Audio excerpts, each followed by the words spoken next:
അമ്മേരെ അനിയത്തിരി photo നാട്ടുകാർ കണ്ടാൽ ഞാൻ ഇനി എന്ത് ചെയ്യും, ഞാൻ ഇങ്ങനെ പറ്റുമെന്ന് വിചാരിച്ച് കാണുമായിരുന്നു. ഫസ്റ്റ് ഒരു മെസ്സേജ് ആയിട്ട് ചേട്ടൻ്റെ മോർഫ് ചെയ്ത ഫോട്ടോയും ചേട്ടൻ ഫ്രോഡാണെന്നൊക്കെ പറഞ്ഞുകൊണ്ട് ഞങ്ങൾ അഡ്രസ്സ് വെച്ചിട്ട് ഓരോ മെസ്സേജ് ആയിട്ട് വന്നു തുടങ്ങി. ചേട്ടൻ്റെ ഫേസ് ബാക്കിയെല്ലാം മറ്റൊരാളുടെ എന്ന് വെച്ചാൽ അത് കാണുമ്പോൾ കറക്റ്റ് അറിയാം, മോർഫ് ചെയ്ത ഫോട്ടോസ് ആണെന്ന് കറക്റ്റ് അറിയാം. 21 ഈ മാസം ബർത്ത്ഡേ, 22-ാം തീയതി ബർത്ത്ഡേ ആയിരുന്നു. ഈ പറഞ്ഞ 22-ാം തീയതി ഞായറാഴ്ച ബർത്ത്ഡേ ആഘോഷിക്കാനുള്ള മോനാണ് ഈ കിടക്കണത്. എന്തോ നമ്മള് സംഭവിച്ചത്, എന്തായാലും നിങ്ങൾ മകൻ നഷ്ടപ്പെട്ട വിഷമാണെന്ന് അറിയാം.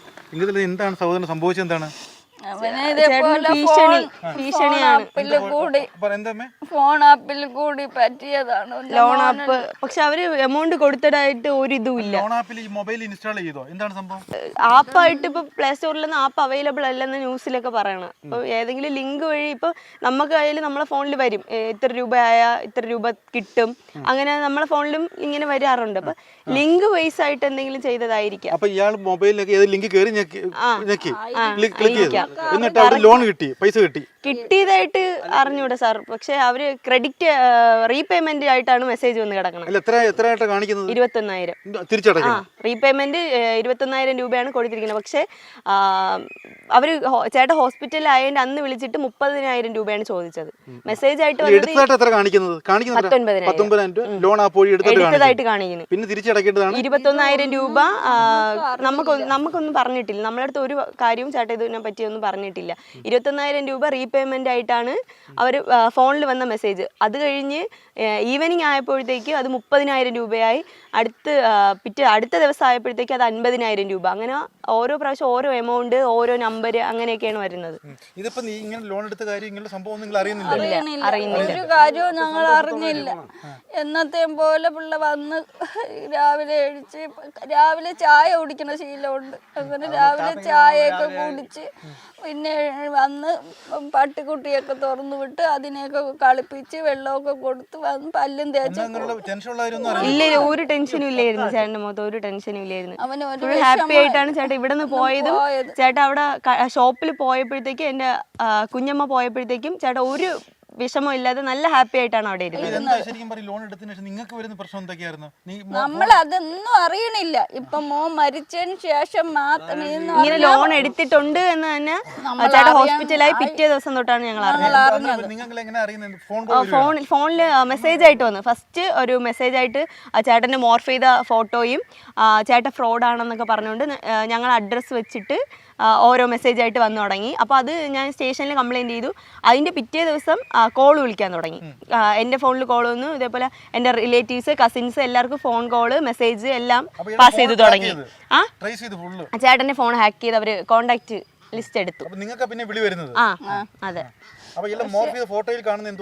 മോർഫ് ചെയ്ത ഫോട്ടോയിൽ ചേട്ടൻ്റെ ഫേസ് ബാക്കിയെല്ലാം മറ്റൊരാളുടെ എന്ന് വെച്ചാൽ അത് കാണുമ്പോൾ കറക്റ്റ് അറിയാം, മോർഫ് ചെയ്ത ഫോട്ടോസ് ആണെന്ന് കറക്റ്റ് അറിയാം. ചേട്ടൻ്റെ ഫേസ് തല മാത്രം ഇങ്ങനെ വെട്ടി വെച്ച് അങ്ങനെ മോർഫ് ചെയ്തത് കറക്റ്റ് അറിയാം. അത് കാണുമ്പോൾ ഭീഷണിന്ന് വെച്ചാൽ അടുത്ത ഫോട്ടോസ് റെഡിയാണ്, പേയ്മെന്റ് അടയ്ക്കുക, ലോൺ ഫ്രോഡാണ് ഇയാൾ എന്ന് വെച്ചാൽ അഡ്രസ്സ് വെച്ചിട്ട് ഫ്രോഡാണ്, ചേട്ടനെ ഫ്രോഡാക്കി കാണിച്ചുകൊണ്ട് ഇപ്പം അടുത്ത ഫോട്ടോസ് റെഡിയാണ്, എന്താണ് അടുത്ത് ഇതെന്ന് പറഞ്ഞുകൊണ്ടാണ് അവർ കാണിക്കുന്നത്.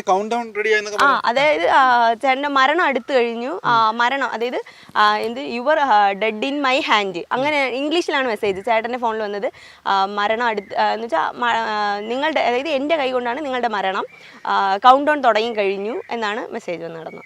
അപ്പോൾ ഇതെല്ലാം പുള്ളിക്ക് 21 വയസ്സേ ഉള്ളൂ, സൈക്കിളിന് അപ്പുറമാണ്. 21 തികഞ്ഞില്ല സാറേ. ഈ 22-ാം തീയതി ആയാലേ 20 പൂർത്തിയായി 21 വയസ്സാവുള്ളൂ. ഈ ഞായറാഴ്ച ആവുള്ളൂ, ബർത്ത്ഡേ ആണ് അവന്റെ. അമ്മ അതിനുശേഷേ ഈ ഇത്രയും ടെൻഷനൊക്കെ ആയിട്ട് പുള്ളി പിന്നെ എന്താ ചെയ്ത്, ആസിഡ് കുടിച്ചു? എങ്ങനെ പുള്ളി മരിക്കുന്നത്? എങ്ങനെ? നമ്മളിവിടെ നമ്മക്കൊന്നും അറിഞ്ഞൂടെ സാറേ.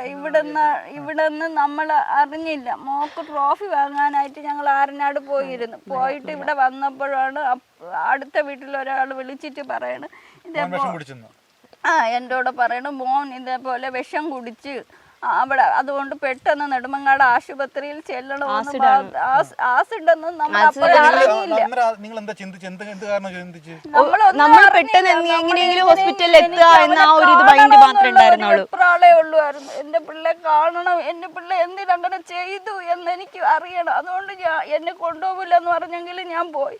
അപ്പോഴാണ് നമ്മൾ അതിനുശേഷമാണ് ഈ സംഭവങ്ങളൊക്കെ അറിയുന്നത്. ഇല്ല, ഒന്നും അറിഞ്ഞൂടാ.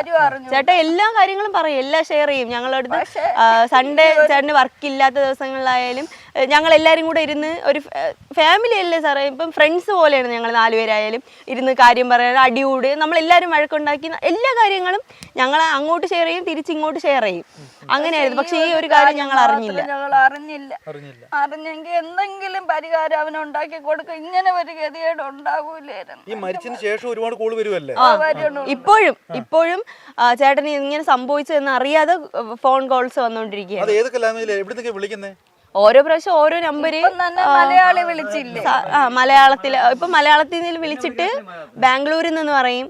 പിന്നെ ഓരോ പ്രാവശ്യം എന്ന് വെച്ചാൽ അവര് സംസാരിക്കുന്ന ഭാഷ നമുക്ക് മനസ്സിലാക്കാൻ പോലും പറ്റാത്തതാണ്. എന്നിട്ട് അടുത്ത പണി വരുന്നുണ്ടെന്നുള്ള രീതി പറയുന്നുണ്ട്. എല്ലാവർക്കും വരുന്നുണ്ട്, 3 പേർക്കും വരുന്നുണ്ട്. ഇപ്പൊ അമ്മയുടെ ഫോണിൽ വരൂല, എന്ന് വെച്ചാൽ അമ്മയുടെ കീപാഡ് സെറ്റ് ആണ്. ഇപ്പൊ ചേട്ടന്റെ വാട്സപ്പ് ഉള്ള ഫോണുകളിലായിട്ടാണ് കോളുകളും ഇതും വരുന്നത്, മെസ്സേജുകൾ. ഇപ്പൊ മെസ്സേജ് ഇപ്പൊ വരുന്നില്ല, ഇപ്പം കോളുകളാണ് വരുന്നത്. അവനീ പറഞ്ഞ നിങ്ങളെ പേടിച്ച് നിങ്ങളുടെയും കൂടെ ഫോട്ടോ അങ്ങനെ വരുന്നുള്ള പേടി കാണുമോ? ആയിരിക്കും ചേട്ടാ അങ്ങനെ ചെയ്തത്. നിങ്ങളുടെയും കൂടെ ഫോട്ടോ മോർഫ് ചെയ്തു അല്ലേ? അവര് പറഞ്ഞ അടുത്ത നമ്മളാണെന്ന് പറഞ്ഞപ്പം എന്റെ മക്കള് പേടിച്ചു പോയി കാണും. അമ്മേരെ അനിയത്തിരി ഫോട്ടോ നാട്ടുകാർ കണ്ടാൽ ഞാൻ ഇനി എന്ത് ചെയ്യും, ഞാൻ ഇങ്ങനെ പറ്റുമെന്ന് വിചാരിച്ച് കാണുമായിരിക്കും. അല്ലാതെ എനിക്ക് അറിഞ്ഞൂടെ. ഞാൻ ചെന്നപ്പോൾ എൻ്റെ മക്കൾ വെന്റിലേറ്ററിൽ കിടക്കണതാണ് ഞാൻ കണ്ടത്. പിന്നെ എൻ്റെ മക്കളെ ഞാൻ കണ്ടിട്ടില്ല. പിന്നെ ഇവിടെ കൊണ്ടുവന്നപ്പോഴേ കണ്ടിട്ടുള്ളൂ. ഞങ്ങളവിടെ കാണിച്ചില്ല, പിന്നെ ഇവിടെ വീട്ടിൽ കൊണ്ടുവന്നാണ് കണ്ടത്.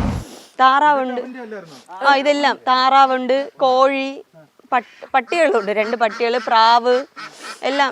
ഇതെല്ലാം ചേട്ടനും താറാവ് ഞാനും ചേട്ടനും കൂടെ പോയി വാങ്ങിക്കൊണ്ട് വന്നതാണ്. ഇത് എല്ലാം മൃഗങ്ങളെന്ന് വെച്ചാൽ ജീവനാണ് ചേട്ടന്. എല്ലാം മീനും എല്ലാം, കോഴികള്, കോഴികള് എല്ലാം അവൻ സ്വന്തമായിട്ട് ഉണ്ടാക്കിയ കൂടാണ്. ഇവിടെ എല്ലാം ചേട്ടൻ സ്വന്തമായിട്ട് ഉണ്ടാക്കിയത്. ആരെയും വിളിക്കൂല, അവൻ സ്വന്തമായിട്ട് എല്ലാം ചെയ്യണേ. ആരെയും വിളിച്ച് ഒരു പണിയും ചെയ്യിപ്പിക്കൂല, എല്ലാം അവൻ സ്വന്തം. ചേട്ടൻ ഉണ്ടാക്കിയതാണ് എല്ലാം.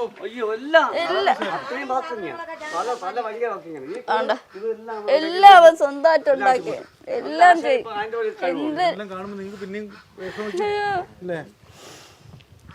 എല്ലാം അവൻ സ്വന്തമായിട്ട് ചെയ്യും. അവ എന്ത് ജോലി ചെയ്തും ജീവിക്കാനുള്ള തൻ്റെ ഇടവും എല്ലാം എൻ്റെ മക്കൾക്കുണ്ടായിരുന്നു. എൻ്റെ മക്കൾ ഈ ട്രാപ്പിൽ പെടാതിരുന്നെങ്കിൽ ഒരിക്കലും ഇങ്ങനെ ഒരു അബദ്ധം കാണിക്കൂല എന്നത് പൂർണ്ണ വിശ്വാസമുണ്ട്. എന്ന് പറഞ്ഞാൽ അവൻ എന്തൊരു ജോലി ചെയ്യാനും മടിയില്ല. മണ്ണ് വെട്ടാനായിരുന്നാലും കല്ല് ചുമക്കാനാണോ എന്തൊരു പറഞ്ഞാലും അവന് ഒരു മടിയുമില്ല. എന്തൊരു ജോലി എൻ്റെ മക്കൾ ചെയ്യും. അത് മാത്രം ഞങ്ങൾക്ക് അറിഞ്ഞുകൂടാ. ആ ഒരു കാര്യം മാത്രം ഞങ്ങൾക്ക് ഇപ്പോഴും വിശ്വസിക്കാനും പറ്റണില്ല. എന്റെ മക്കൾ എവിടെ ടൂറ് പോയി എന്നാണ് ഞാൻ എന്റെ മനസ്സിനെ പറഞ്ഞു പഠിപ്പിക്കുന്നത്.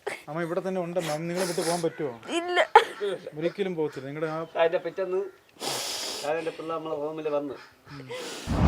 എൻ്റെ പിള്ള പെയ്യ നമുക്ക് കിട്ടൂല.